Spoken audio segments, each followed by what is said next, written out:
હિંમતનગર શહેરના ડેમાઈ રોડ ઉપર આવેલા જલારામ મંદિર અને આસપાસના રહેણાંક વિસ્તારોમાં ગંદકીનો ઉપદ્રવ જોવા મળ્યો। આજુબાજુના રહેણાંક વિસ્તારમાંથી ગટરની વ્યવસ્થાના અભાવે ખાડા અને કૂવા ભરાઈ જવાથી વરસાદી પાણીના નિકાલની કોઈ વ્યવસ્થા ન હોવાથી રહેણાંક વિસ્તારની આજુબાજુ ગંદકીનું ગંજ જોવા મળ્યા। આસપાસના વિસ્તારના રહીશો દ્વારા તંત્રની વારંવાર રજૂઆત કરવા છતાં કોઈ કાર્યવાહીના પગલાં લેવામાં નથી આવતા। ગંદકીના નિકાલની વ્યવસ્થાના અભાવે આસપાસના વિસ્તારમાં દુર્ગંધ ફેલાઈ રહી છે અને ઋતુજન્ય રોગચાળો ફેલાવાનો ભય છે। તંત્રની નિષ્ક્રિય કામગીરીથી રોષે ભરાયેલા રહીશોએ પ્રતિક્રિયા આપી છે।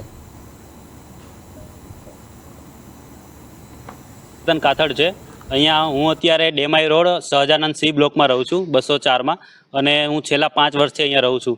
હવે અહીંયા જ્યારે વરસાદ આવે છે ત્યારે ફૂલ પાણી ભરાઈ જાય છે આજુબાજુમાં અને ફૂલ ગંદકી થાય છે અને જેના લીધે હું પહેલાં બાલ્કની બાજુની સાઈડ આ બાજુની સાઈડમાં રહેતો હતો તો ત્યાં પાણી ભરાવા જાય લીધે જ્યારે દુર્ગંધ આવતી હતી તો મેં પછી મારો રૂમ ચેન્જ કરીને હું 203માં જતો રહ્યો એમ।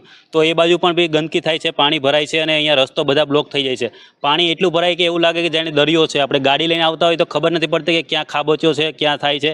એના લીધે હું વચ્ચે એકવાર સ્લીપ પણ થઈ ગયો ચાલુ વરસાદમાં 1 વર્ષ પહેલાં મારો પગ પણ ભાંગી ગયો હતો। સોસાયટીમાં બધાને ખબર છે અને અત્યારે મારી પણ 4 વ્હીલ કાર છે તો એ પણ હું બહુ દૂર પાર્ક કરીને મારે ચાલીને આવવું પડે કેમ કે એટલી ગંદકી થાય છે કે અંદર પાર્કિંગમાં લઈ જાઓ તો બધું ધૂળ ને બહુ ગંદકી થઈ જાય છે એટલે પાર્કિંગમાં પણ બહુ અને આજુબાજુ ફ્લેટના બી પાણી આવે એટલે અમારે રહેવું હોય મુશ્કેલ થઈ ગયું છે। અમારે કેવી રીતે રહેવું અહીંયા? એટલી બધી દુર્ગંધ મારે છે, અમારા છોકરાઓ બધા બીમાર થઈ ગયા છે।